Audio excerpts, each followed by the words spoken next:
जन्म होता है, फिर मृत्यु होता है, फिर जन्म होता है। सारे धर्मों में तो यही बातें बताई है। तो सांप्रदायिक दृष्टि पाली साहित्य में भी सांप्रदायिक दृष्टि है, क्योंकि संगीतकार बुद्ध के शब्द मतलब कि संगीतकार भिक्खु ने, भानक भिक्खु ने, इसमें भी बहुत सारे भिक्खु भानक भिक्खु होंगे जिनको अगर 4-5 सूत्र याद है। एक भानवार माने 8000 अक्षरों का संच माने एक भानवार कहते, भानवार 8000 अक्षरों का उपदेश माने एक भानवार होता है क्या। तो अगर आपको 3-4 सूत्र अगर पाठ है तो एक भानक तो हो ही गए। इसमें कोई दिग्ग भानक है, कोई मध्यम भानक है, कोई विनय भानक है, कोई अभिधम्म भानक है क्या।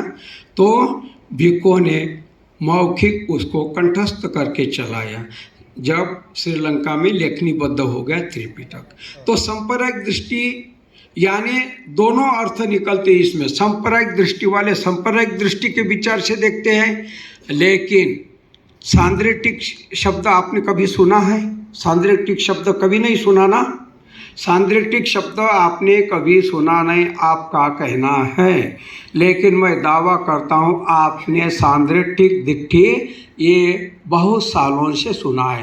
ये उपासक उपासिकाओं को बोलता हूँ मैं, भिक्खुओं की बात तो रहने दीजिए। उपासक उपासिकाओं, आपको मालूम है सांद्रेटिक दृष्टि शब्द सुना है कभी? नहीं ना। आप कैसे झूठ बोल रहे हैं? रोजाना तो बोलते हैं स्वाकातो भगवता धम्मो। अगला शब्द सांद्रेटिक को है ना, यही सांद्रेटिक। भगवान का धम्म सांद्रेटिक है, सांप्रदायिक नहीं है। भगवान का धम्म क्या है? सांद्रेटिक है, सांप्रदायिक नहीं है।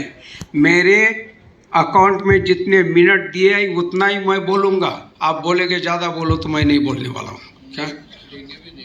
मत दो, दूसरी बार सभा लेंगे, क्या फर्क पड़ता है। और नहीं तो यूनिवर्सिटी में रोज बोलना ही पड़ता है क्या। तो कहने का तात्पर्य है सांद्रेटिक, भगवान का धम्म सांद्रेटिक है, सांप्रदायिक नहीं है। तो सांद्रेटिक दृष्टि के आधार पर यह स्पष्ट करता हूँ। सांद्रेटिक दृष्टि माने क्या होता है कि इसी जन्म में, इसी 3.5 हाथ की काया में बिलोंगिंग टू दिस वर्ल्ड, यही निब्बान प्राप्त करो, यही जन्म को जानो, यही मृत्यु को जानो। और इसके लिए गाथा है, अपमादो अमतं पदो पमादो मच्चुनो पदो अपमादो नमियति पमादो। अगला शब्द पूरा करिए, पमादो यथा मता। तो कहने का तात्पर्य है मैं मास्टर होने के कारण व्याकरण की गलती मुझसे नहीं होनी चाहिए क्या। तो ये धम्मपद का वाक्य है, धम्मपद की गाथा है। तो सांद्रेटिक क्या होता है, सांप्रदायिक क्या होता है, मैंने बता दिया। सांप्रदायिक सारे दो मतलब प्रीवियल रिलीजियन, प्रीवियल प्रस्तापित धर्मों में जो व्याख्या की है सांप्रदायिक दृष्टि के आधार पर, बुद्ध धम्म भी वही व्याख्या करते हैं। और फिर Thailand, Sri Lanka, Burma, Laos, Cambodia, Hong Kong, Japan, Malaysia और 180 देशों में संसार के बुद्ध के विद्यार्थी देखने को मिलते हैं। तो उनमें सांप्रदायिक दृष्टि ज़्यादा आती है, क्योंकि वो लोग उसका चिंतन मनन नहीं करते हैं। किस लिए? तो बुद्ध को जानने के लिए पहली बात तो मैं एक छोटी सी कहानी आपको बता देता हूँ। मुझे सिर्फ इतना बता देंगे, समय कब ख़त्म हो गया मैं तुरंत माइक छोड़ने वाला। रोजाना ही मेरे पास माइक रहता है क्या, मैं कोई माइक पर नया नहीं आया हूँ क्या। तो एक कहानी बता देता हूँ आपको। खत्म हो गया क्या? नहीं, ऐसे कैसे खत्म हो? नहीं, मैं घंटी बजाता, क्योंकि मास्टर लोगों का मुझे पता है, मैं भी मास्टर हूँ, क्योंकि घंटी जब तक बजती नहीं तब तक बोलते रहते। मैं हूँ यहाँ पर, नेट परीक्षा को पढ़ाता हूँ मैं। तो एक बार क्या हो गया कि बिल्ली को सपना आया कि आसमान से चूहे की बारिश होने वाली है। बिल्ली को सपना आया और बिल्ली ने अपने दोस्त कुत्ते को बता दिया कि कुत्ते सुन, आज रात में आसमान की बारिश होगी, आज आसमान की बारिश होगी। कुत्ते ने बोला वाह बिल्ली, ना खगोल शास्त्र का ज्ञान, ना बारिश का ज्ञान, ना बायोलॉजी का तुझे तो पता ही नहीं है। आसमान से कई चूहे की बारिश होती है? अरे आसमान से तो सूखी हड्डियों की बारिश होती है, क्योंकि कुत्ते को क्या प्रिय है? सूखी हड्डी। बिल्ली को प्रिय है चूहे। तो इसी तरह से हर एक व्यक्ति के पास ज्ञान है। किसके पास ज्ञान नहीं है? सबके पास ज्ञान है, लेकिन वो अपने अपना ज्ञान है। सबको लगता है कि मेरे जैसा ज्ञान तो किसी को भी नहीं है। एक भाई ने मुझे बोला ज़रा चाय बना करके दिखाए तो, और मैंने चाय पिया और उसने फेंक दिया दीवार पर, पिया ही नहीं। बोले चाय बनाने का तो ज्ञान नहीं है। नहीं है ना क्या? लेकिन बुद्ध का ज्ञान उससे भी बड़ा ज्ञान है, जो माने दुखों को मुक्त करती है और सुखों का रास्ता खुला करते हैं। वे तथागत भगवान बुद्ध हैं। और आज वर्तमान स्थिति में अभी जो युद्ध चल रहा है संसार में, दो महासत्ता के बीच, ईरान तो एक नाम मात्र मखौटा है। दो महासत्ता के बीच अमेरिका और चाइना के बीच युद्ध चल रहा है। अगर ये युद्ध अगर समाप्त करना हो तो बुद्ध के रास्ते से चलना पड़ेगा दुनिया में। ये मंच का दावा है। ये मंच ये सारा मंच घोषणा करता है कि अगर ये युद्ध समाप्त करना है तो बुद्ध के ही रास्ते से चलना पड़ेगा। क्या? तो कहने का तात्पर्य, अभी मैं वो एक उस फार्मूले में एक ही सिर्फ फार्मूला स्पष्ट करता हूँ। जाति भी दुखा किसका वाक्य है? किसके शब्द है? जाति भी दुखा किसके शब्द है? भगवान बुद्ध के शब्द है। तो जाति भी दुखा का मतलब होता है जन्म दुखदायक है। और अनुवाद करने वाले भदंतान कौशल्यान राहुल सांकृत्यान, इनका दोष नहीं, इन्होंने नहीं किया वैसा अनुवाद। बाकी लोगों ने, जो पाली साहित्य के सिर्फ विद्यार्थी होते हैं लेकिन बुद्ध के अनुयायी नहीं होते हैं, उन्होंने लिख के रखा है कि मनुष्य का जन्म होना दुख है। और सारे लोगों ने वही बात पकड़ा दी। फिर लोग बताने लग गए मंच पर, भिक्खु भी और उपासक भी, मनुष्य का जन्म तो दुख है। बच्चा जन्म लेता है तो रोना शुरू करता है कि दुख में आकर के पड़ गया। अरे छोटा बच्चा कोई जन्म लेता है तो रोता थोड़ा ही है, वो उसके मुख की आवाज़ शुरू रहती है कि मेरे ऑर्गन सारे चालू है, ये बात है, वो नहीं रोता है। लेकिन मनुष्य का जन्म होना दुखदायक नहीं है। दुर्लभो मनुष्यो जाति न जायते सब्बथं, धम्मपद। यानी मनुष्य का जन्म दुर्लभ है, सब जगह पर मनुष्य का जन्म नहीं होता है। तो अभी मनुष्य किसको कहते हैं ये भी मैं स्पष्ट करना चाहता हूँ कि मनुष्य, ये जो अभी संसद जो जनसंख्या जो है 8 अब्ज जनसंख्या संसार में, इसको मनुष्य नहीं बोलते हैं, इसको तो मनुष्य प्राणी बोलते हैं। मनुष्य प्राणी है। तो मनुष्य किसको बोलते हैं? तो मनुष्य उसको बोलते हैं पंचशील पहला सोपान है।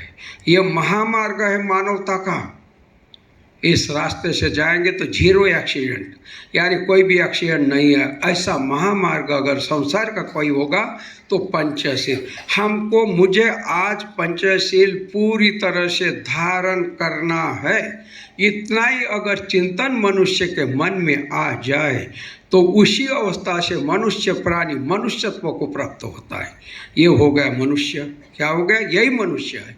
जब पंचशील मुझे धारण करना इतना ही चिंतन करे तो तुरंत ही वो मनुष्य हो जाता है, मनुष्य प्राणी से हट जाता है। और क्योंकि वो अभी चोरी मारकाट नहीं करेगा, हिंसा नहीं करेगा।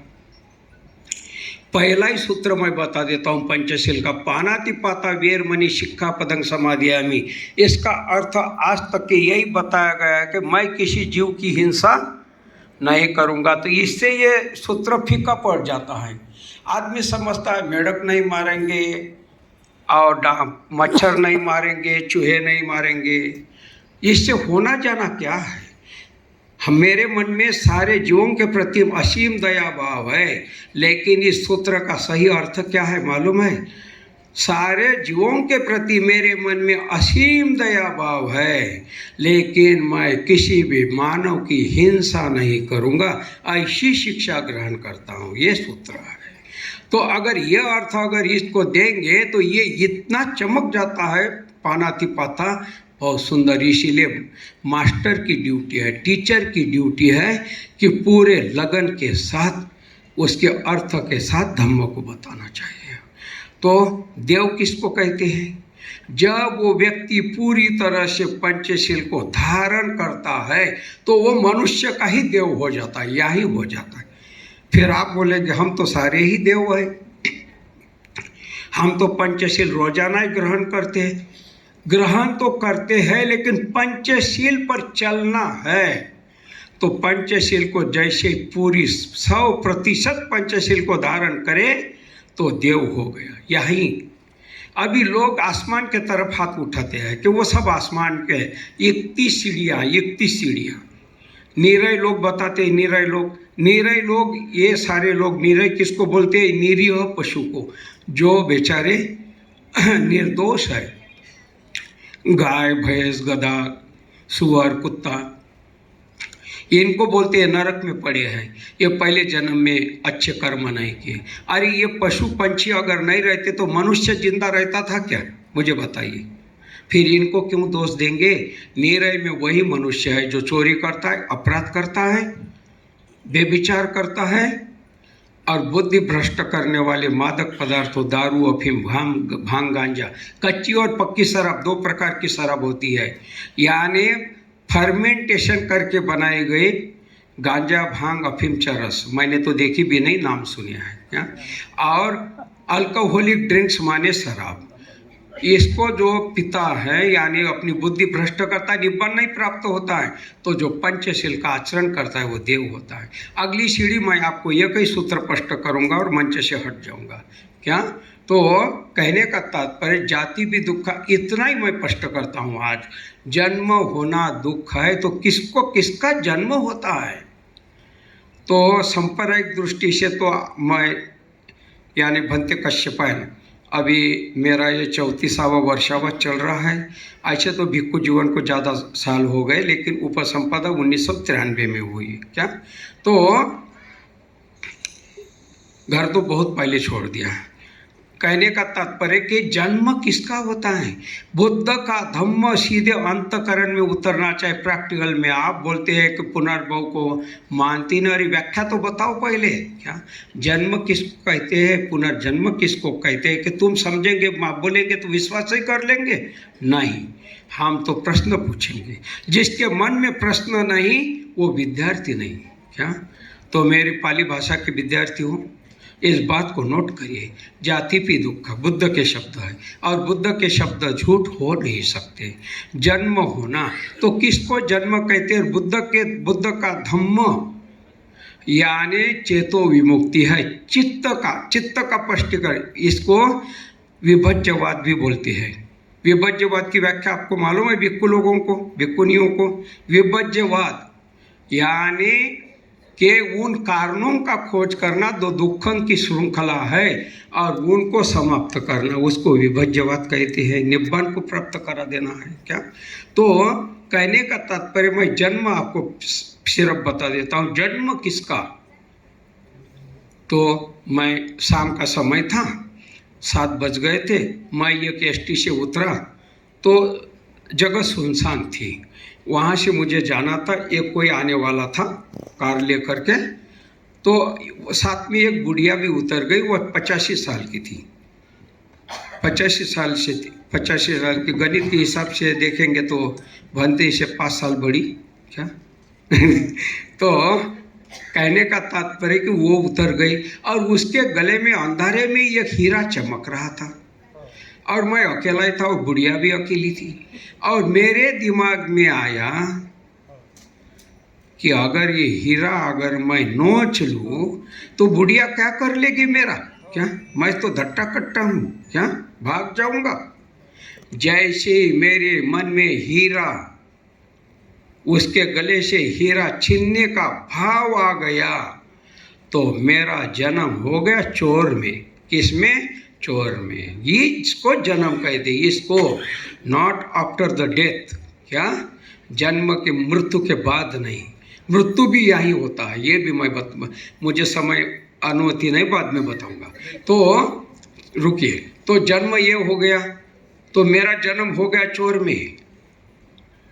अभी मुझे लग गई भूख और सामने एक नवयुवती खड़ी है, ऐसी सुनसान जगह है, मुझे तो लग गई भूख, अन्न की भूख नहीं, शारीरिक भूख, और मेरे मन में व्यभिचार की भावना आ गई, तो मेरा हो गया व्यभिचार में जन्म। क्या वो जैसा ही मैंने हीरा छीन लिया उसी समय मेरा मृत्यु हो गया।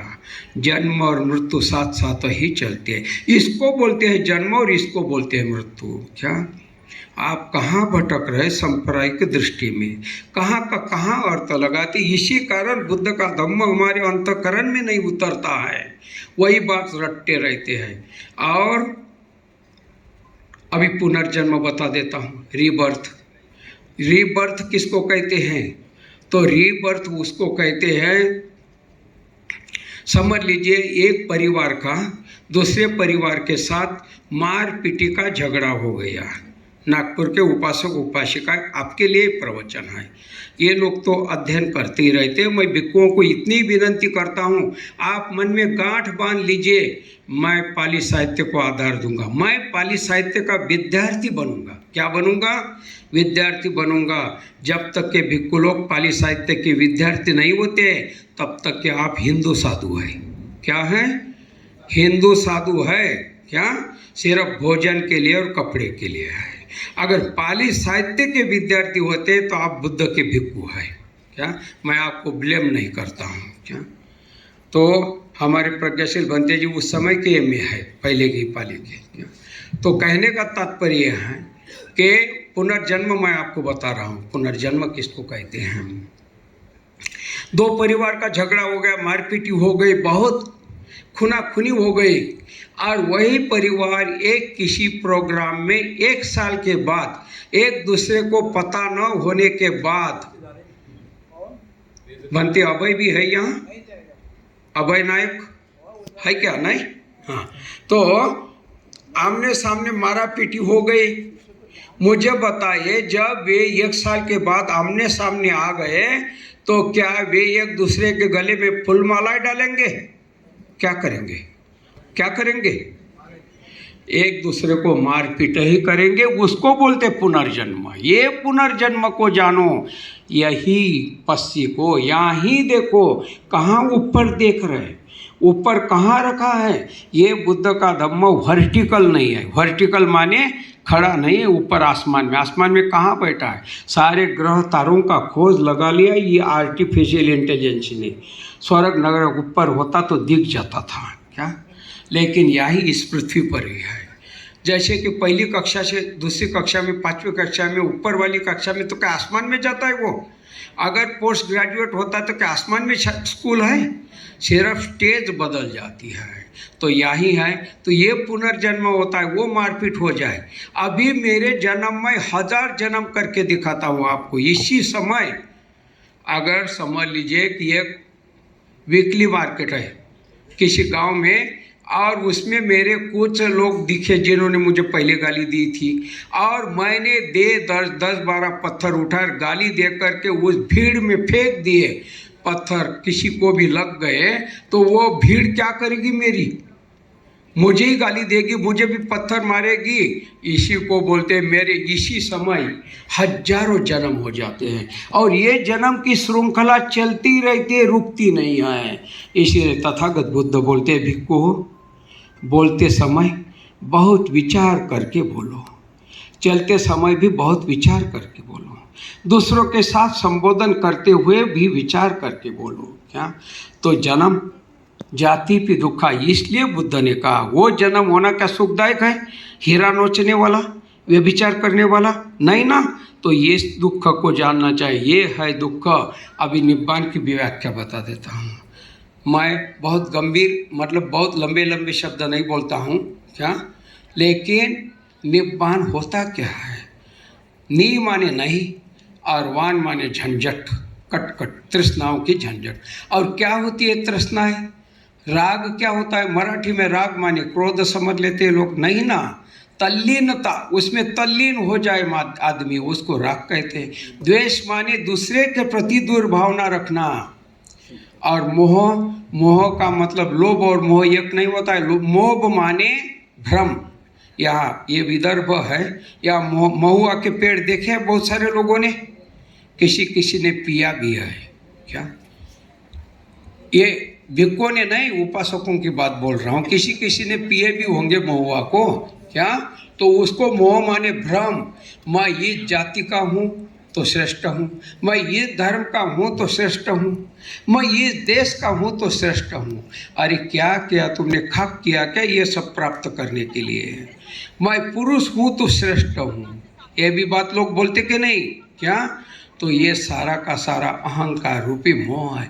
इस तृष्णा को समाप्त करने का नाम है निब्बान। निब्बान का सही अर्थ है निर्दोष और निष्कलंक जीवन को प्राप्त करना है। गाली तो लोग देते ही रहेंगे। अच्छे भी घोड़े को चाबुक फटकारते लोग, और बुरे भी घोड़े को फटकारते, उसकी फिक्र नहीं करना और भविष्य की भी चिंता नहीं करना है। राइट नाउ क्या? यानी मेरे घड़ी में 1:10, इसी समय में मुझे निब्बान प्राप्त होना है। तो भाई 35% से तो पास हो जाते हैं ना। अरे मैं बोलता हूँ बुद्ध का 1000वां अंश हमारे बीच में आ जाए तो बहुत कुछ हो गया। आज की सभा में भांते जी के जन्मदिन के